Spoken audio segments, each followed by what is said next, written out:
Hi, good evening friends. My name is summer. आज हम इस ट्यूटोरियल में ये देखेंगे कि कैसे हम दो डेट्स के बीच में एक वर्किंग डेज को कैलकुलेट कर सकते हैं। जब हमको ये टास्क मिलता है तो सबसे पहले हमारे दिमाग में आता है नेटवर्क डेज फंक्शन। तो सबसे पहले जानते हैं ये नेटवर्क डेज होता कैसे है, इसकी सिंटैक्स कैसे होती है। Network days start date, end date and Saturday Sunday holiday.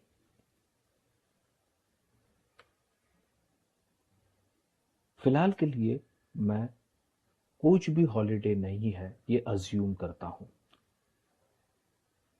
मैं स्क्रॉल डाउन करूँगा तो सब के वर्किंग डेज यहाँ आ जाएंगे।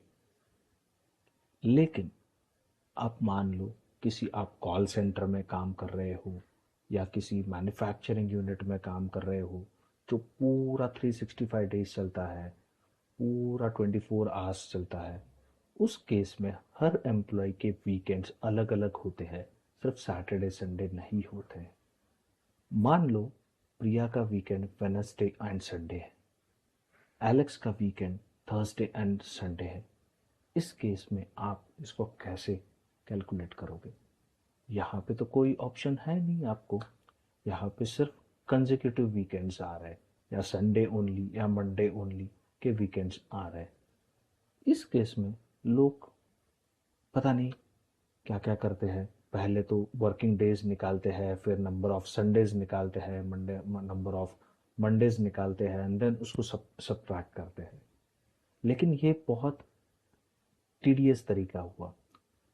मैं आपको एक ऐसा तरीका बताऊंगा जिससे आप यूज़ करके बहुत ही बहुत ही कम समय में इसको आप निकाल सकते हो। यस, हम नेटवर्क डेज ही यूज़ करेंगे थोड़ा सा अलग तरीके से। उसको यूज़ करने से पहले सबसे पहले मैं आपको कुछ कंसेप्ट समझाना चाहता हूँ। जैसे आपने देखा होगा नेटवर्क डेज को अगर मैं लिखता हूँ, ये स्टार्ट डेट, ये end date and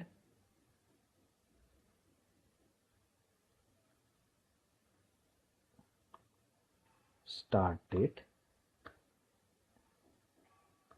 and date and Saturday. यहाँ पे कुछ नंबर्स आ रहे हैं 1 2 3 4 5 6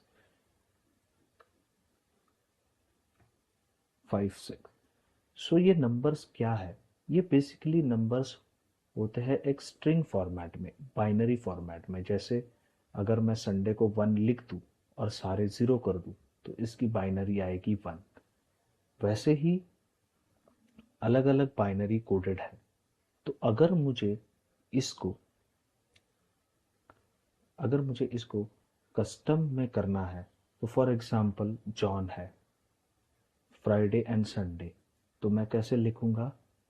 Monday, Tuesday, Wednesday, Thursday, Friday, Saturday, Sunday.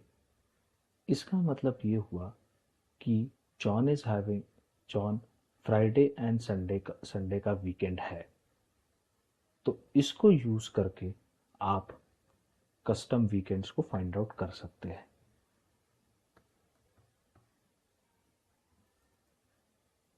Start date, end date, custom weekends को डालने के लिए मुझे ये एज अ स्ट्रिंग यूज करना पड़ेगा। तो मैं क्या करूँगा? टेक्स्ट जॉइन को यूज करूँगा। डिलिमिटर तो कुछ नहीं है मेरे पास, और ये इसको आप ट्रू भी लिख सकते हो, फॉल्स भी लिख सकते हो, क्योंकि अपने पास कोई ब्लैंक सेल्स है नहीं। एंड फिर टेक्स्ट को मैं सिलेक्ट कर लूँगा।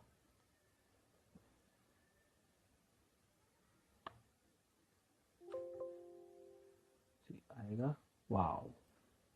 हालांकि अभी दोनों में वैल्यू सेम है, but let us scroll and see what's happening.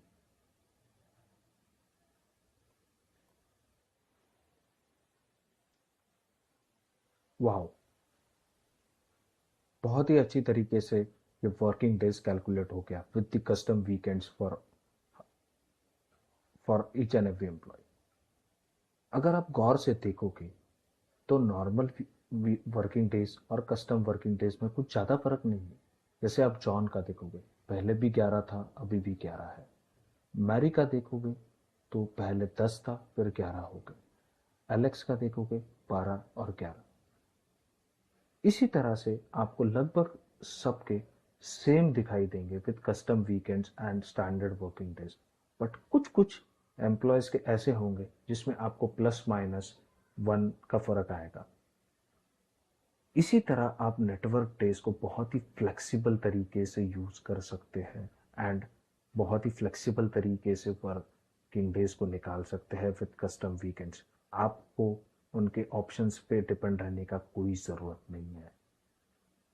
अगर आपको ये ट्रिक पसंद आती है तो आप मेरे चैनल को ज़रूर सब्सक्राइब कीजिए। Thank you.